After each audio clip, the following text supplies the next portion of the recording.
Ladies and gentlemen, welcome to Gloucester Brewery on a Saturday night, and welcome to the stage your MC Nik Intro.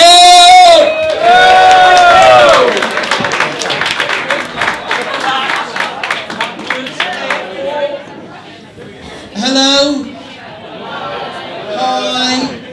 That was your drink, nearly went there, wasn't it?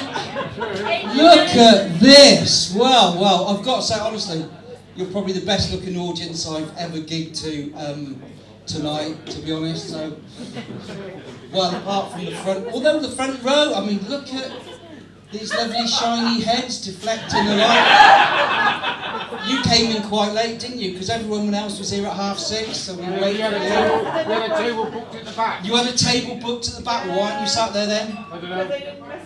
Because they didn't. You struggled to say that then, didn't you? Have you been elsewhere before you got here this evening? What are we drinking there? Just out of interest. What's it called? Shit, beer. Well done. This is great. So, for those of you who don't know me, my name's Nik Hill. I'm your MC for the night, and basically my job is just to chat to you, introduce the acts, and answer any questions that you may have. Is that okay? So, just who's been to this gig before?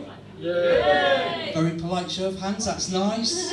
Who's never been? Oh, look at that, quite a few. So, I'd just like to assess who's from where. So, if you're from Gloucester, give me a cheer.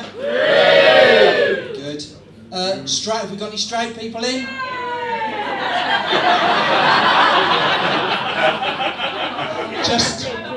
Is it just the one? You've done well, haven't you, to find your way to a proper city? And what do you think of civilization now you've arrived here? You're a little bit frightened. It is Gloucester on a Saturday night, but no, you'll be okay. And the inevitable question, have we got anybody from that place we don't really like to mention? Not the Forest, no. The Forest is fine. We got anybody from Cheltenham? Fuck.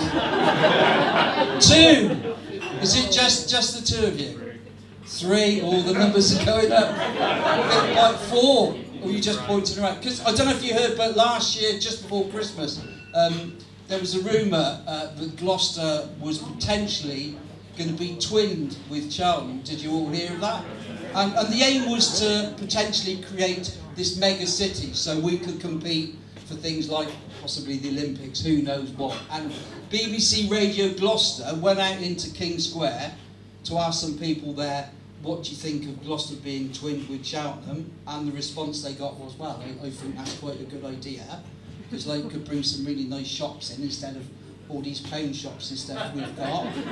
Bring a bit of culture to our city. I think it wouldn't be too bad at all. They went to Cheltenham, they only interviewed one person, right? They asked the same question, what do you think about Gloucester being twinned with Cheltenham? And the response was just this, ghastly. That's it. But Cheltenham people, you're very welcome. Sort of. No, that's horrible, isn't it? So, did you all have a good Christmas? Yeah. I had a fantastic, well, I say a fantastic Christmas. I've got to be honest, I got smashed on Prosecco Christmas Day and had to go to bed at 3 o'clock. So I'm not in my wife's good books. We're having a dry January now. Still drinking, just no sex, to be honest. What do you think of this weather? It's not too bad tonight. It's quite mild out tonight. And I don't know if you're aware of this, but over in the States they've had really bad snowstorms. And in Oregon, apparently it's been reported that 30,000 cows are going to freeze to death from being outside, that's quite horrendous. Right.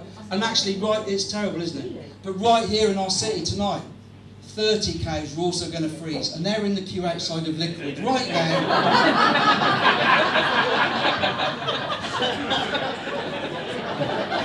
As we speak. Is that a bit politically incorrect? No. So they probably got enough fat on them to keep them warm, haven't they? Ow! Did you see how? You know it's true.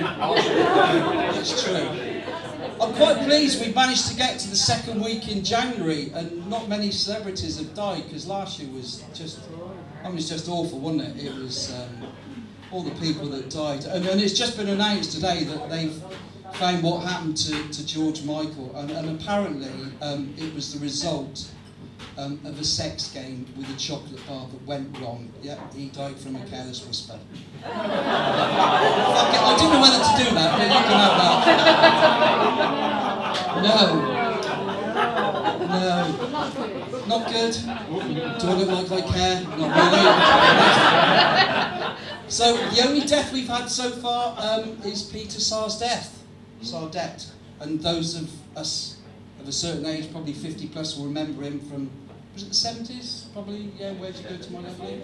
And I've been looking on the internet, and there's a website you can visit called Death List, right, which is awful, and it predicts those celebrities that are likely to die in 2017. Have a look when you get home, and basically all it is just a list of old fuckers, really. There's people, the Duke of Edinburgh's on there, he's 93, more than likely will go this year. Dame Vera Lynn, who's 100, she's predicted to go. But the one that upset me most of all, John Noakes is on there.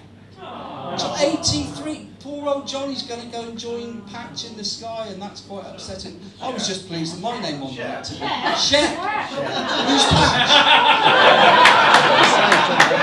Where the hell do I get Patch from? See, that's what happens when you get old, isn't it? You start... Yeah, memory does go wrong. Right, who the hell is Patch? Anybody know Patch, the Blue Peter anonymous dog, clearly is? Peter Purvis's dog. Peter Purvis's. Thank you. It is Pet. Oh, fuck me, we're having a debate about it. She's just going to turn into a debate about it. It was. You're very vociferous about that. Oh, it was Petra. I used to have my eye on her. Is that and talking of Peter Purvis, one of the things about getting old, because I'm 59, I think, this year, and I'm now allowed, right, there's a competition for old stand-ups called Silver Stand-Up, and I'm entering it in February, and it's great. They sent me this list through, and basically you've got to be over 55 to qualify for it, which is fantastic, so I've entered it. And I can't work out whether on the information they've sent me through, whether they're being patronising or considerate, because on some of the information it says, please note, the final will be held between 6 p.m. and 7 p.m. Right, now I can't work out if they think we're not going to stay awake past 7 o'clock, or it's a clever ploy just so that we can get to listen to the Archers. I'm not sure. But they've also said on there, please be aware the venue for the heats and finals is up 2 flights of stairs. And there's steps leading into the building. Right now, I've done my research, there's 64.9 million people in the UK, 10 million people suffer from arthritis, 700,000 suffered from rheumatoid arthritis, that's 1 in 6. There's 20 acts, so at least 3 of those fuckers aren't even going to make it into the venue. So I reckon I'm in with a chance. And you talk to Peter Purvis, I had a look, oh, what's happened there? Somebody's flicked the lights off over one of the acts has turned the light. Are you guys all right in the dark there till they work out how to turn them back on? Oh look, they turned all of them off now. Just turned into a disco. One of the acts, they sent through the list of acts, and I'm actually up to follow Peter Purvis, right?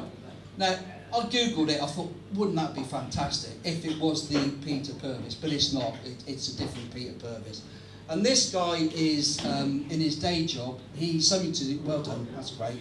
He's something to do with the law, and he's like an analyst to the Queen's Council. But in a part-time job, he's also, it's called a psychodynamic counsellor. And basically, he gives advice to other comedians on how good and how bad they are. Now, I've got one of those, right, but she's not fucking here tonight.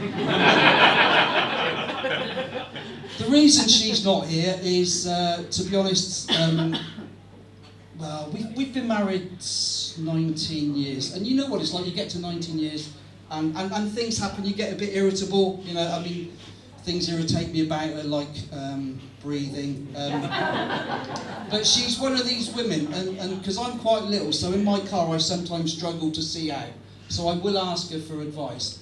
Is it, and please guys, I hope this is other people, it's not just my wife, is it safe to go? Yes. We're halfway across. And then she follows up with, if you're quick. Right? Is that a woman thing? Yeah.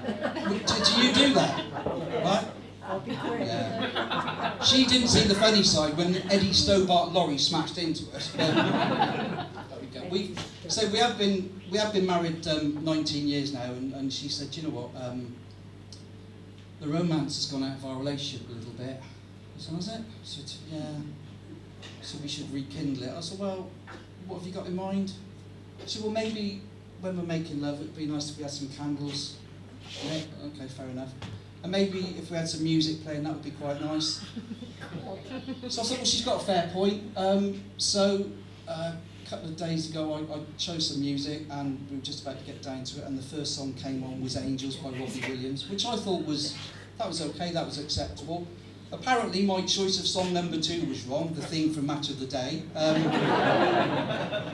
But shit happens. One of the things about getting old is they say you can't teach an old dog new tricks, right? And I disagree.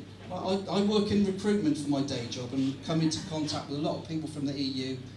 We've got Polish people, Romanians, Czechs, all sorts working for us. And sometimes we have to speak to them on the phone. It's quite difficult to understand. And one of my colleagues was having a conversation with a Czech guy, and she couldn't get through to him. I said, look, give me the phone, I'll speak to him. She said, well, how are you going to speak to him? You don't speak Czech. I said, yeah, but there's Google Translate. She said, that will never work. That's a waste of time. So I said, right, okay. I think it will. So I got onto Google Translate, and this is what I asked him. Můžete pracovat, which means, can you work today? Was vezme do domu, which means, I will pick you up from your house.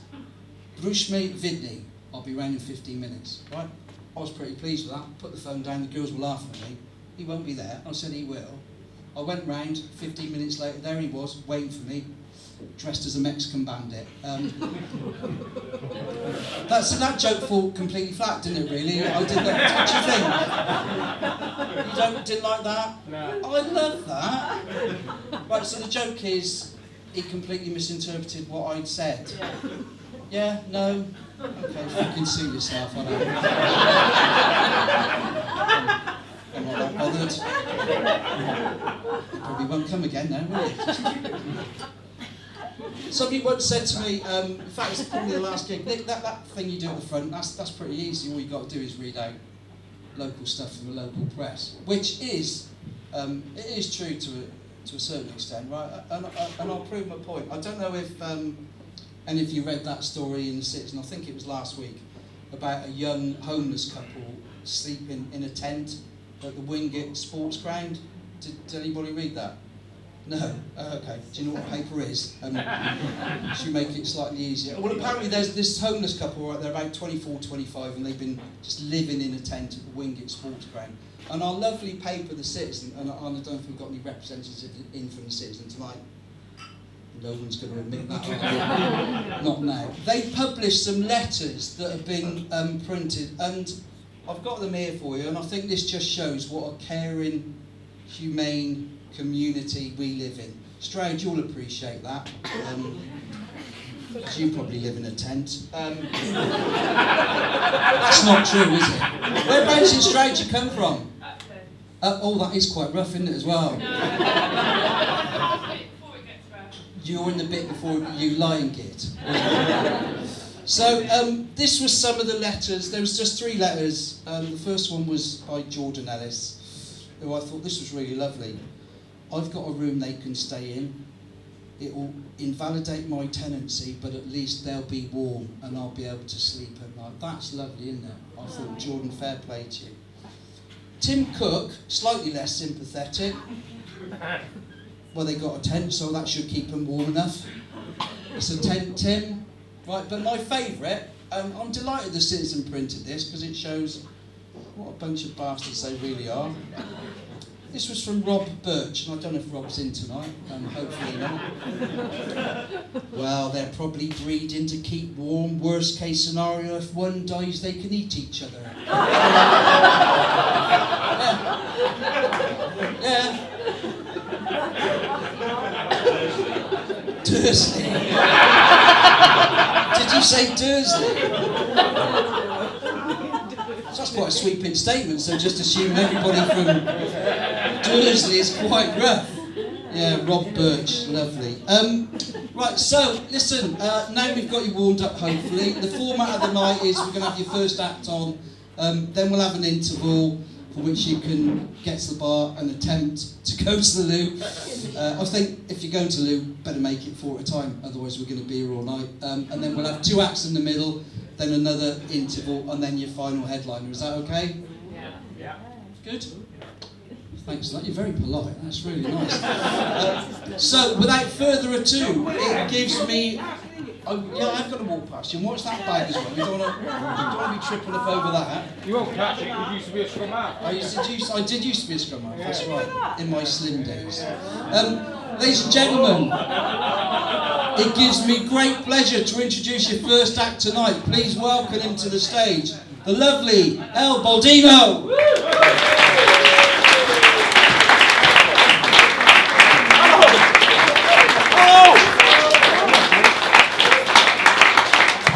Hello, beautiful people over this side. Hooray! Hello, beautiful people in the middle. Hooray! Hello, you people. Hi, I'm El Baldino.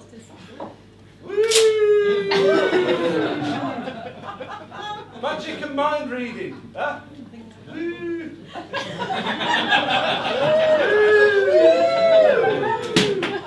Anyway, before I start, I'll take these out. Sorry, I've always got a few tricks up my sleeve.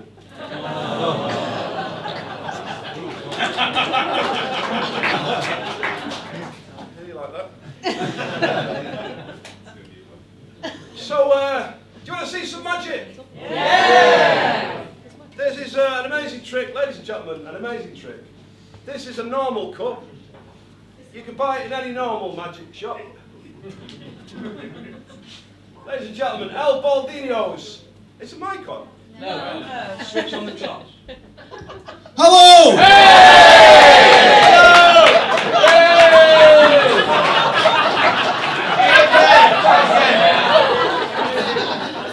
Hello, beautiful people over this side. Hello, beautiful people.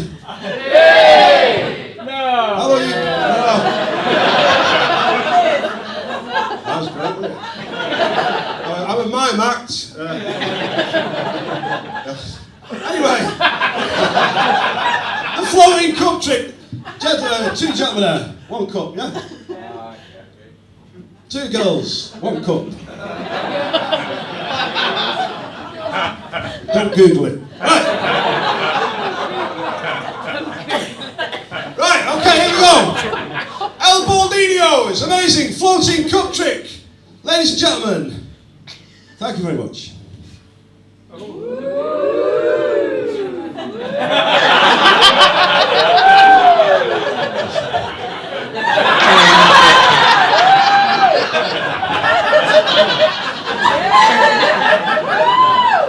Thank you, cheers.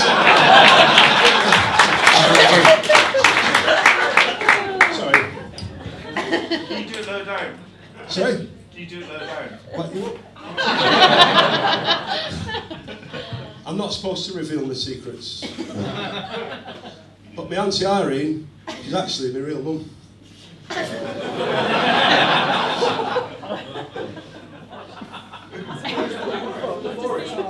So, I need to choose someone in the audience. To do that, I will throw out an object. Whoever catches it, I'm going to read their minds. Are you ready? Yeah!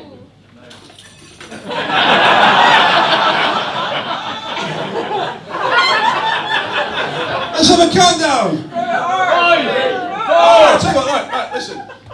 Let's have a countdown on your hands. Ready? 5, 4. Sorry, I'm in the West Country. Ready? 6, 4. 3, 2, 1. I'm only joking. I borrowed this off Nick. It's the MC's hammer. It's actually real. Feel that, sir. Can't touch this.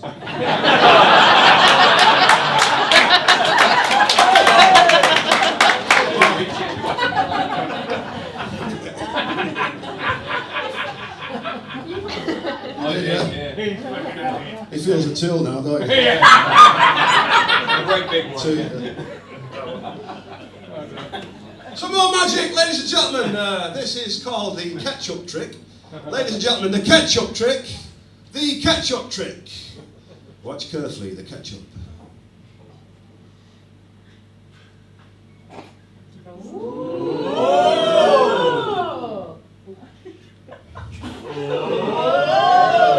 Thank you. Cheers. So a bit of sorcery there.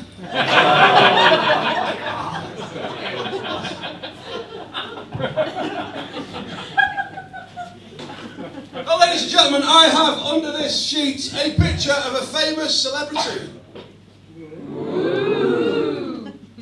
What I'm going to do is choose someone in the audience. They will name a celebrity. Whoever they name, the picture of that celebrity will appear full size under the sheet. Any celebrity you pick. Okay, let's choose someone in the audience. How about that attractive lady there? Attractive lady, what's your name? Sarah. Not you, the attractive lady.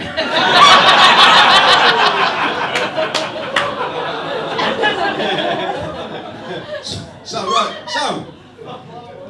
Okay, you'll do. Right, Sam.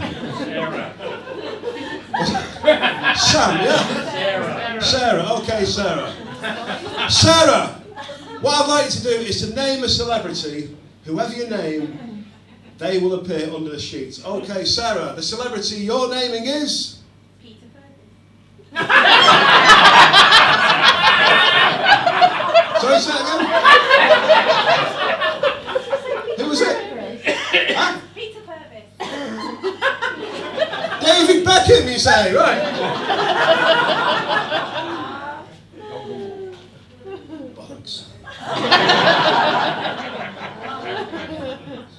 Hang on a minute. Peter Purvis. All shit, we don't care.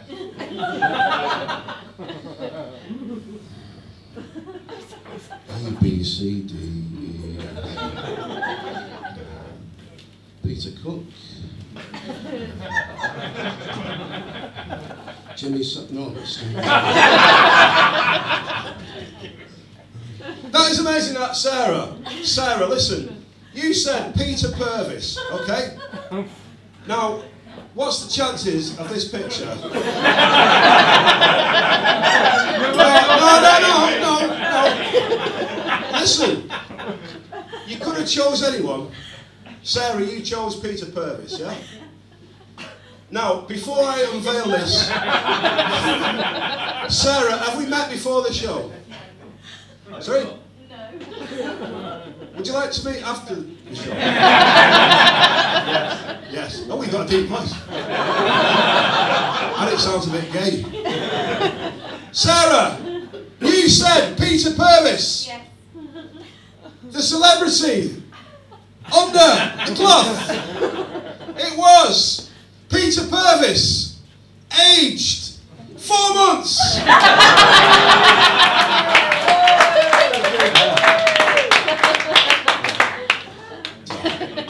I'll get these back to you, Nick.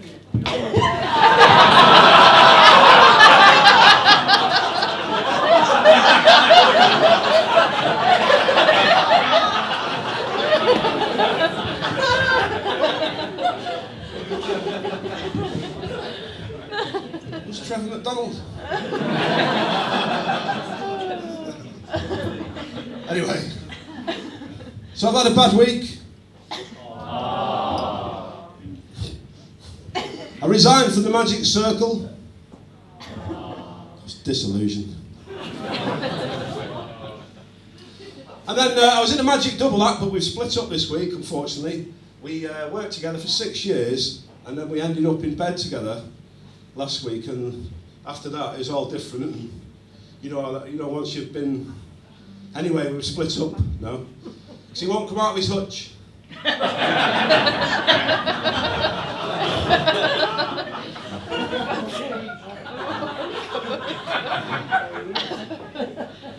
Anyway, I will now perform my most spectacular trick, ladies and gentlemen. I will now completely disappear.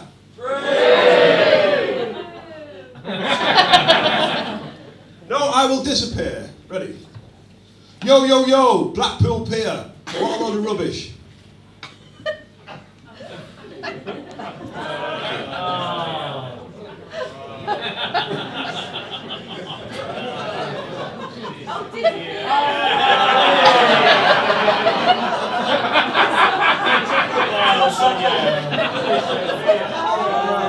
Disappear. Disappear.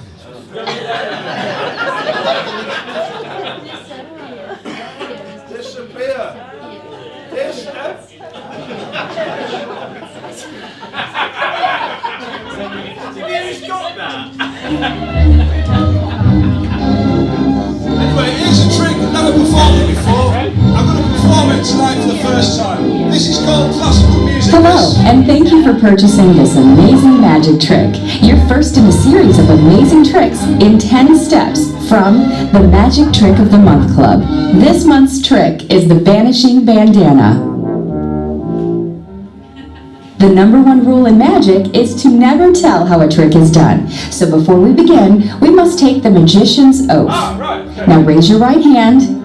No, your other right hand. And repeat after me. I promise to never ever tell the secret of the magic trick. I also promise to never ever repeat what other people tell me to say. Let's get started. For this mystery, we've packed all you need in the box. Step 1. Dump the entire contents of the box onto your table. You'll find a square of fabric and a yellow bandana. We'll start with the yellow bandana. Please pay attention. Step 2. Pick up the yellow bandana and fold it in half. That's right, I said fold it in half. Step 3. Fold the bandana one more time. Step 4. Take the folded bandana and hide it in your left hand. Remember to keep your hand in a natural position. This secret move is called hiding it in your left hand. Now that you've learned to hide it in your left hand, we can continue. Step 5. Unfold the bandana and wave it up and down to prove to your audience that it's a real bandana. If anyone from the audience does not believe it to be a real bandana, offer to drape it over their head. Step 6. Pick up the square of cloth and gather the four corners to form a makeshift bag.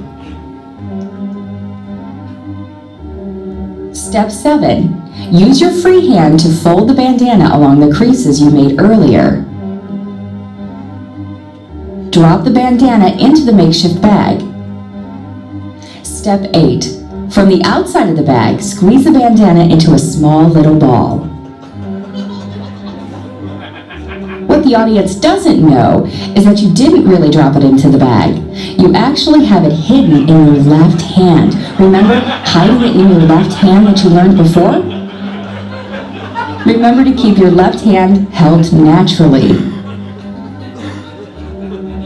Step 9. Make a magical gesture over the bag.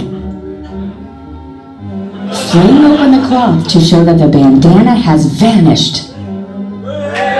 Step 10. Take a bow. You should now receive a well-deserved round of applause. If you don't think the trick went well, you probably missed something.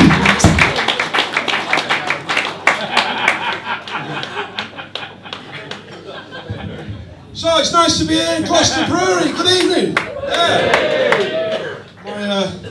I was going to do a joke about the brewery. It wasn't very funny, but I bottled it. So I always like to visit the magic shops whenever I perform. Today was no exception. Look what I bought. Hey, do you like those? Huh? It was buy one. Sorry? 20% off. Then, Look at I got these as well. How about that? From the magic shop. Very nice.